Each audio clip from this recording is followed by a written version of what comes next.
नमस्कार दोस्तों, स्वागत है आपका आज की बेहद बड़ी व खास खबरों में। दरअसल आपको बता दें कि भारत की तमाम छोटी बड़ी खबरों को पाने के लिए हमारे वीडियो को लाइक करें, चैनल सब्सक्राइब करें और बेल आइकॉन को दबाएं, जिससे कि हमारी हर वीडियो की नोटिफिकेशन आप तक बिना किसी रुकावट के पहुंचती रहे। आइए दोस्तों, बात करते हैं पहली बड़ी खबर की ओर। आपको बता दें कि एम्स में आज से खुलेंगी ओपीडी। कोरोना वायरस के चलते 24 मार्च से बंद थी सेवाएं। दरअसल आपको बता दें, अखिल भारतीय आयुर्विज्ञान संस्थान ने अपनी ओपीडी सेवाओं को बंद करने के 3 महीने बाद अपने पुराने रोगियों के लिए 25 जून से सेवा का संचालन बहाल करने का फैसला किया है। शुरुआत में हर विभाग में एक दिन में केवल 15 मरीजों को ही देखा जाएगा। अधिकारियों ने मंगलवार को यह जानकारी दी। उन्होंने बताया कि बाह्य रोगी विभाग सेवाएं फिलहाल पुराने रोगियों के लिए उपलब्ध होंगी, लेकिन उन विभागों में सीमित संख्या में नए रोगियों के लिए भी आवश्यक अपॉइंटमेंट दी जाएगी जो प्रत्यक्ष ओपीडी परामर्श शुरू करना चाहते हैं।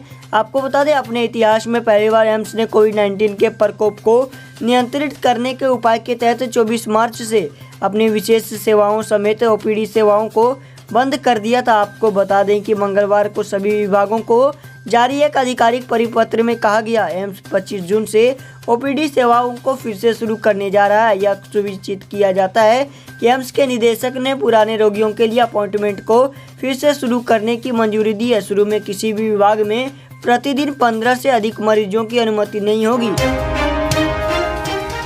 तो वहीं दोस्तों, सैटेलाइट तस्वीरों ने खोली चीन के खतरनाक इरादों की पोल। एलएसी पर ड्रैगन ने बनाया अड्डा। दरअसल आपको बता दें, चीनी सेना ने गलवान घाटी में एलएसी पर पक्के निर्माण कर रखे हैं। इसी तरह कोका दर्रे में भी चीन की लाल सेना का अड्डा नजर आ रहा है। दोनों देशों के बीच पीछे हटने पर सहमति के बावजूद चीन धोखेबाजी से बाज नहीं आ रहा है।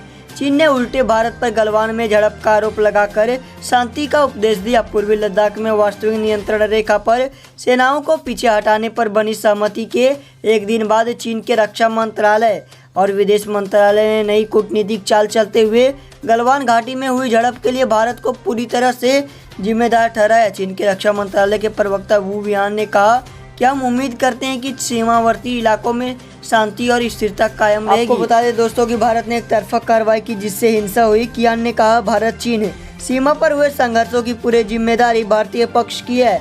गलवान घाटी में हिंसा की घटना भारतीय पक्ष की तरफा उकसावे की कार्रवाई और दोनों पक्षों के बीच हुई आपसी सहमति के उल्लंघन की वजह से हुई।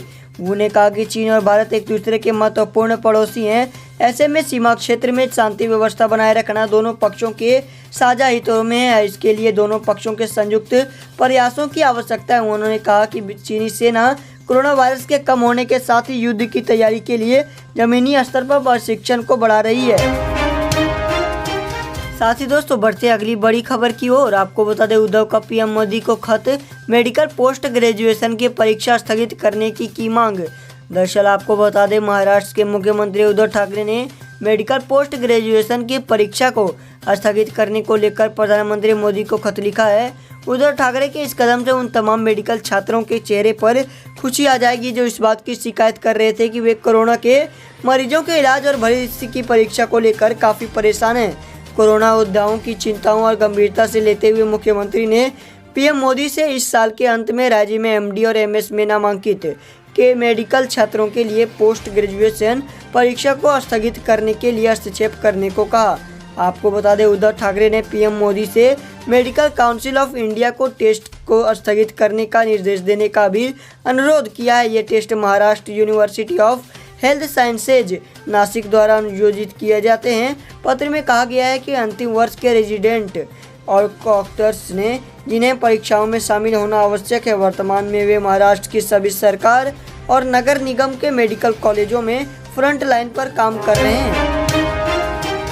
तो वहीं आपको बता दें, देश की अलग अलग पोर्ट्स पर अटके चीनी सामान कस्टम विभाग करेगा कड़ी जांच। दरअसल आपको बता दें, कस्टम विभाग ने देश भर के तमाम पोर्ट्स और एयरपोर्ट पर चीन से आने वाले कंसाइनमेंट्स में ज़्यादा जांच करने का फैसला किया। बताया जा रहा है कि इस समय देश के कुछ पोर्ट्स पर चीन से आए हुए मोबाइल फ़ोन को रोक दिया गया है।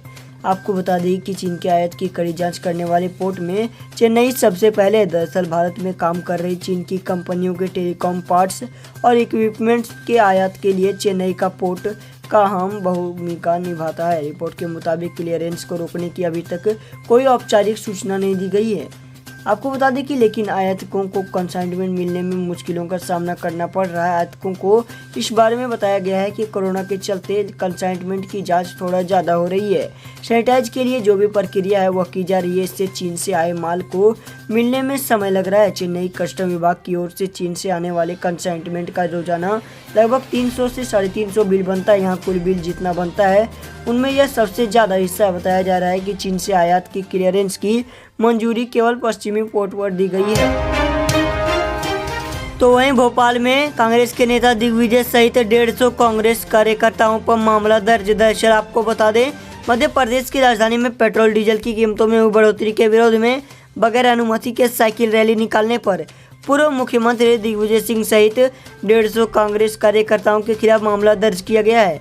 भोपाल में कांग्रेस ने रोशनपुरा चौराहे से मुख्यमंत्री आवास तक साइकिल रैली निकालने का ऐलान किया था और बड़ी संख्या में बुधवार को कांग्रेस कार्यकर्ता पूर्व मुख्यमंत्री दिग्विजय सिंह के नेतृत्व में जुटे। साइकिल रैली मुख्यमंत्री आवास की ओर बढ़ रही थी मगर पुलिस ने आगे बढ़ने से रोक दिया। टीटी नगर थाने के प्रभारी संजीव चौकसे ने संवाददाताओं को बताया कि कोरोना महामारी के चलते किसी को भी प्रदर्शन व रैली निकालने की अनुमति नहीं है। आपको बता दें, पूर्व मुख्यमंत्री दिग्विजय सिंह और कांग्रेस कार्यकर्ताओं ने बिना अनुमति के साइकिल रैली निकाली, जिस पर उनके और 150 से ज्यादा कार्यकर्ताओं के खिलाफ विभिन्न धाराओं के तहत मामला दर्ज कर लिया गया है। साइकिल रैली को रोशनपुरा से आगे नहीं बढ़ने दिया गया।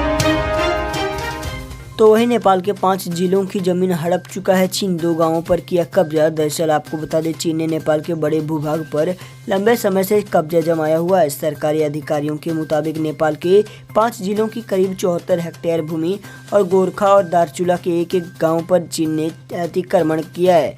इतने समय बाद भी नेपाल सरकार इस विवाद को सुलझा नहीं सकी है। नेपाली मीडिया की रिपोर्ट के मुताबिक चीन ने नेपाल के दोखला जिले के उत्तरी क्षेत्र में 5 हेक्टेयर से अधिक हुमला, सिंधुपाल्चोक, शंखुआ सभा और रसुवाका में 64 हेक्टेयर जमीन पर कब्जा किया हुआ है। हालांकि गोरखा और दार्चुला के जिन गांवों पर चीन कब्जा किया है वहां की पैमाइश अभी तक नहीं पाई गई है। रिपोर्ट के मुताबिक 2005 के बाद से चीन के साथ नेपाल की सीमा वार्ता नहीं हुई। दोनों देशों के बीच 2012 में सीमा विवाद को लेकर वार्ता होनी थी, लेकिन इसे अचानक स्थगित कर दिया गया। अधिकारियों की माने तो दौलत जिसे के बेगू गांव पालिका के कुरला क्षेत्र में 57 नंबर पिलर को पूर्व निर्धारित स्थान से 1500 मीटर नेपाल की ओर रखे जाने के कारण 5 हेक्टेयर जमीन चीन के पास चली गई। 57 पिलर चीन के पास जाने के बाद दोनों देशों के बीच सीमा विवाद सुलझाने को लेकर चौथे प्रोटोकॉल को लेकर अब तक हस्ताक्षर नहीं हो पाए हैं।